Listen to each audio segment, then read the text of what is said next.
কোনো কারণ ছাড়াই যখন প্রেমে পড়বেন নিজেকে প্রশ্ন না করেই মনের আড়ালে মনকে বিলীন করে দেবেন।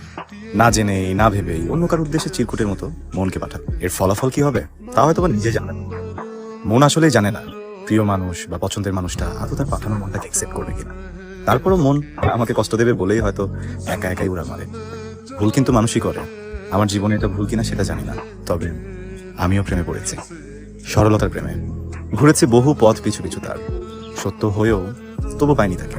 কারণ বোকা মন এমন একজনকে মন দিয়েছে যার মন অলরেডি সে প্রেমের বিনিময় বিক্রি করে দিয়েছে অন্য কারোর কাছে। পাত্তাই দিল না আমাকে। চলুন গল্পটা শুরু করি। জীবনে তাকে না পাই তাতে কি, আমার পছন্দকে আপনাদেরকে দেখাতে চাই। আর হ্যাঁ, আমি এখন গল্পের মধ্যবর্তী স্থানে, যেখানে এসেই এই গল্পের এন্ডিং হয়ে যাচ্ছে। কারণ না থাক, নাই বলি, দেখুন আপনারাই বুঝবেন আমি কত বোকার মতো একটা কাজ করেছি। বেগুন কত করে? বেগুন 80 টাকা। 1 কেজি না, শসা দিয়ে দেন আর ধনে পাতা দিন। এটা নেন, গাজর ইমিউনিটি সিস্টেম বুস্ট করে, ডায়াবেটিস কন্ট্রোল করে, কনস্টিপেশনে হেল্প করে, আর ওজন কমায়। মামা 1/2 কেজি গাজর দিয়ে দেন।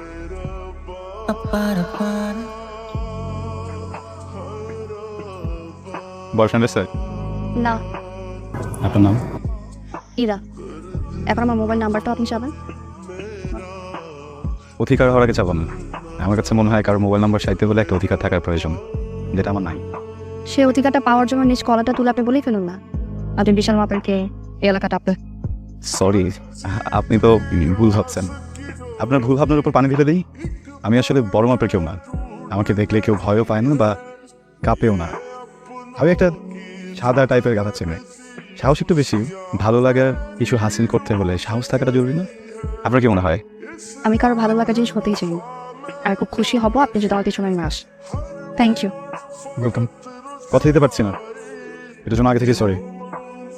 যদিও আজকে যা পেয়েছি এটা আজকের জন্য অনেক বেশি। আপনার নাম? খুব সহজে পাওয়া জিনিসগুলো খুব সহজেই পচে যাবে। বুঝবে না, আমি যত্ন করে রাখবো। আসলে আমি মাঝে মাঝে নিজেই অনেক বেশি অবাক হয়ে যাই। আমার এত সাহস কেন? আমি কিভাবে কোনো দ্বিধা ছাড়াই ইরা নামের মেয়েটার সামনে যে দাঁড়িয়ে কথা বলি। ভদ্র মেয়ে, তাই কিছু বলে না।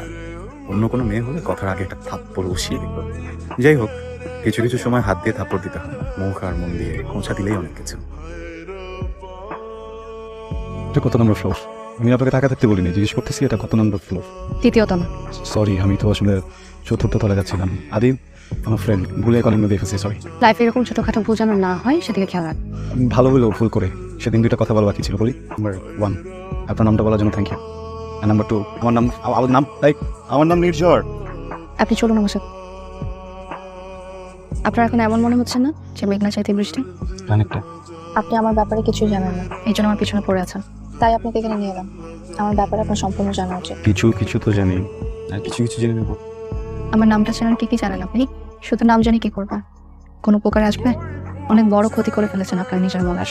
কাউকে পছন্দ করলে তার ব্যাপারে প্রপারলি জানতে হয় অনুসব। আমি চাইলে আপনার সাথে খারাপ ব্যবহার করতে পারতাম, অন্য মেয়েদের মতো চিলাচিলি করতে পারতাম, কিন্তু আমার মনে হয়েছে আপনাকে বোঝালে আপনি বুঝবেন। আমি বুঝি, ওটা কোনো সমস্যা না। নিজের আমি ম্যারিড। খুব লাগলো না ভেতরে? এটাই আমি চাইনি। আপনি কষ্ট পান এটা চাইনি বলে আপনাকে বলেছিলাম সরে যেতে। আপনি আমার কথা শোনেননি।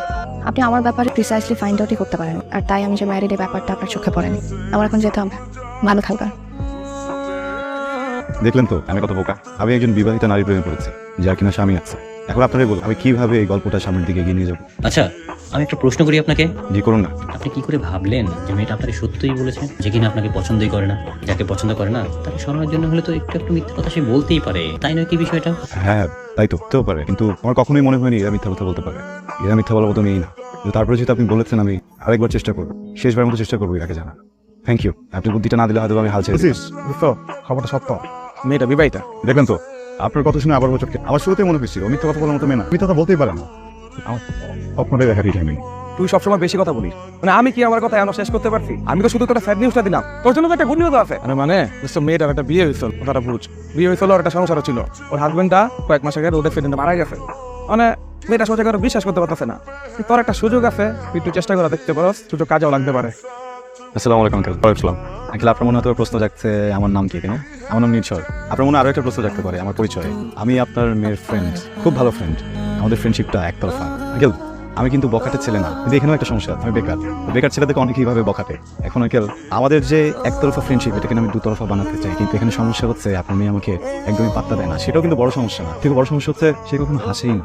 আগে আপনি বলেন, মানে একটা মানুষ এভাবে হাসিয়ে খুন করে ফেলছে, এটা কি ঠিক? খুন করার রাইট কি আমার আপনার আছে বলেন? আপনি ওনাকে একটু বলবেন যেন বেশি বেশি হাসে, হাসতে মন ভালো থাকবে, আপনারও ভালো লাগবে, আমারও ভালো লাগবে। আঙ্কেল আসসালামু আলাইকুম। আসসালামু আলাইকুম। ছেলেটা কেড়ে বললো তোর বন্ধু, মিথ্যা বলেছে বাবা। তার মানে তুই ওকে চিনিস না? চিনি না, বেশ কিছুদিন ধরে আমার পেছন পেছন ঘুরি, সবকিছু বলেছি কিন্তু তারপরও কিছু ছাড়ছে না। বিষয়টা কিন্তু আমার একদমই ভালো লাগছে না। তুমি আবার ওর কথা ইমপ্রেস হয়ে যাও না। আসসালামু আলাইকুম আঙ্কেল। আঙ্কেল কেমন আছেন আপনি? ভালো আছি। যে আমি যদি ভুল না হই আঙ্কেল, আমি কিন্তু না খেয়ে যাচ্ছি না। আপনি কি যে দেখেন আঙ্কেল, উনি সবসময় আমার দিকে এইভাবেই তাকিয়ে থাকে। ভালো কিছু বললেও একই অবস্থা, আমি খারাপ কিছু বললেও একই অবস্থা। দেখেন আমি তো আসলে মেহমান, মেহমান তো বরকত, তাই না? বরকতকে কিন্তু বিদায় করতে নেই। আঙ্কেল একটু বুঝছেন, আপনি যদি আমাকে তাড়িয়ে দিতে চান আমি তো যাবো না, এসে খেয়ে যাবো। খাবার কেমন ছিল? আরাম, যা রান্না করেছো তো খারাপ হতেই পারে না। হ্যাঁ, ও খুব ভালো রান্না। চাকরিটা আমি পেয়ে গেছি, এটা শুনছো? এখন আর কেউ বেকার বলতে পারবে না। আমি আসলে চাকরিটা পেয়ে গেলাম। পরে মনে হলো হয়তো আমি বেকার ঘুরে বেড়াই, তো এই জন্য পছন্দ করেন। একটা চাকরি পেলে হয়তো সব ঠিক হয়ে যাবে। পরে এই যে একটু ট্রাই করলাম, চাকরিটা পেয়ে গেল। ভালো করেছে না বলেন? নিউচর আপনি একটু বেশি বাড়াবাড়ি করছেন। একটু এরা আমি অনেক বেশি বাড়াবাড়ি করছি, কেন জানেন? আসলে মানুষ তার পছন্দের মানুষকে পাওয়ার জন্য অনেক কিছু করে, আমিও সেটাই চেষ্টা করছি। এবার না হয় নিজেকে নিজে একটু বোঝাই, ছেলেটা কিন্তু মন্দ না, আমার কাছে ভালো লেগেছে। তার মানে কি আমি ভেবে নেবো বাবা এই সায় দেওয়াটা তোমার চান? তুমি এই ছেলেকে আমার পিছনে লেগে দিয়েছো। এটা আমার জীবন বাবা, আমাকে আমার মতো বাঁচতে দাও। হ্যাঁ, আমার কষ্টটা এবার বুঝলাম না। 2 মাস হয়েছে বাবা, 2 মাস হয়েছে আবির নাই, আমাকে রেখে চলে গেছে, ও মারা গেছে বাবা। আমি একটা বিবাহিত মেয়ে বাবা, আমার শরীর থেকে এখনো বিয়ের গন্ধটাও যায়নি। এর মধ্যে আমি অন্য কোনো ছেলেকে মেনে নিতে পারবো না বাবা। মামা কই যান? উপরে 4টা লাগলে যেতে পারবেন, 3টা বাজে লাভ নেই। আচ্ছা সকালের বাসায় চলে গেছে মামা।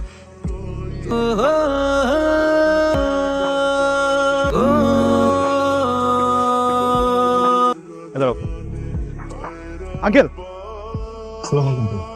বলেছিলাম আচ্ছা কেমন আছেন আপনি? ইরা কেমন আছে? বলেন, এরা তো নেই। মানে বাবা আমি তোমাকে বলেছিলাম না আমি 2টো কাজ করে ফেলেছি। একটা তো বাসা ছাড়ার কথা তোমাকে বলেছি, আরেকটা বাবা আমি মেবি ভিসা হয়ে গেলে স্টুডেন্ট ভিসা কানাডা অথবা অস্ট্রেলিয়া চলে যাচ্ছে। আমাকে 3 থেকে 4টা বছর সময় দাও বাবা, আমি তো আমার মতো করে বাঁচি, নিজের মতো করে থাকি আমি বাবা। আমি জানি আমাকে যেটা তোমার খুব কষ্ট হয়ে যাবে, কিন্তু আমার আর কোনো উপায় নেই বাবা। আমি শিওর ওই ছেলেটা আমার পিছু ছাড়বে না, আমি এটা নিতে পারতেছি না বাবা। আমি ওকে বাধা দেওয়ার চেষ্টা একবারও করিনি। আমি ইচ্ছেগুলো জোর করতে পারতাম, তাতে হিতে বিপরীত হতো। ওকে যখন এয়ারপোর্টে দিয়ে আসলাম তখনও বলতে পারতাম তুমি যেও না, কিন্তু আমি সেটা বলিনি। আমি ওকে স্বাধীনতা দিই, যে মতো করে বাচ্চা। আমি জানি ও এখন আগের চেয়ে অনেক ভালো আছে, চেষ্টা করছে সব কিছু গুছিয়ে নিতে। ওর ভালো থাকাটা আমার জন্য খুবই জরুরি। একদম ঠিক কাজ করছেন, ভালো করছেন। অনেক ডিস্টার্ব করতাম তো, এই জন্য চলে গেছে। এখন কেমন আছে? ভালো না?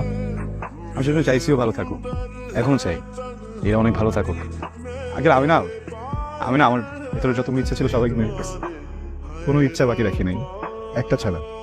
ওই ইচ্ছাটা না অনেক জেদি, মরতে চায় না, কোনোভাবে মারতে পারি না ওকে। আমার শেষ ইচ্ছা আঙ্কেল, আমি ইরাকে আরেকটাবার দেখতে চাই, আরেকটা ওর সাথে একটু কথা বলতে চাই, ওর কণ্ঠ একবার জাস্ট একটু শুনতে চাই। ডিস্টার্ব করবো না, আর কখনোই বলবো না যে ইরা আমি তোমাকে ভালোবাসি, বলবো না। ফোন নাম্বারও চাবো না আঙ্কেল। আপনি কি ওকে একটু কল করে বলবেন আমি ওর সাথে শেষবারের মধ্যে একটু কথা বলতে চাই? যদি রাজি হয়ে যায় আমার নাম্বার একটু রাখেন না আঙ্কেল। Uncle please. হ্যালো আসসালামু আলাইকুম। ওয়ালাইকুম আসসালাম। নির্ঝর, আমি ইরার বাবা। আঙ্কেল কেমন আছেন আপনি? এতদিন পর। আছি, ভালো আছি আলহামদুলিল্লাহ। ইরা কেমন আছে?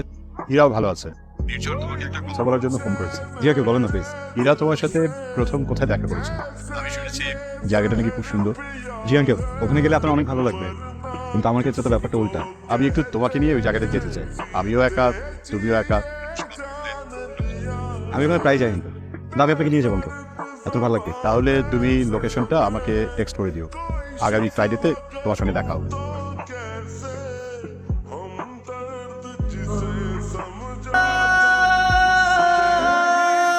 আপনি এত পাগলামি কেন করেন? উঠুন পারলাম না কোনো হয়তো শেষবারের মতো আপনাকে দেখা হতো না।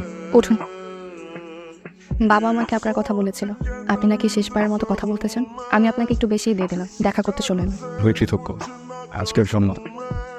আমি যতদিন বেঁচে থাকবো ততদিন কৃতজ্ঞ থাকবো। পরশুদিন চলে যাচ্ছি, অনেকদিন হয়েছে এসছি। এতদিন দেখা করতে আসেনি কারণ ভেবেছিলাম আপনি আগের মতো পাগলামি করবেন, তাই শেষ সময় এলো। আইকুলকে বলেছিলাম আর পাগলামি করবো না, এখন থেকে যত পাগলামি হবে সব ভেতরে নিজের সাথে। ভালো, আমার একটা কথা রাখবেন, এখান থেকে ঘুরে সোজা চলে যাবেন, একটা বারের জন্য পিছন ফিরে তাকাবেন। পারবেন? So it's a last goodbye for us. Yeah, No problem. I'll manage. And thanks for the surprise. It's a huge treat for me. To meet you today, to see you today. Take care.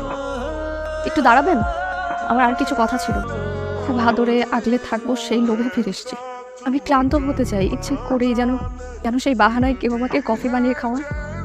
জানেন, কারো হাত ধরে কারোর সাথে আমি আমার জীবনের প্রতিটা বিকেলে 1000 মাইল হাঁটবো, সেই লোভ জন্মেছে আমার ভিতরে।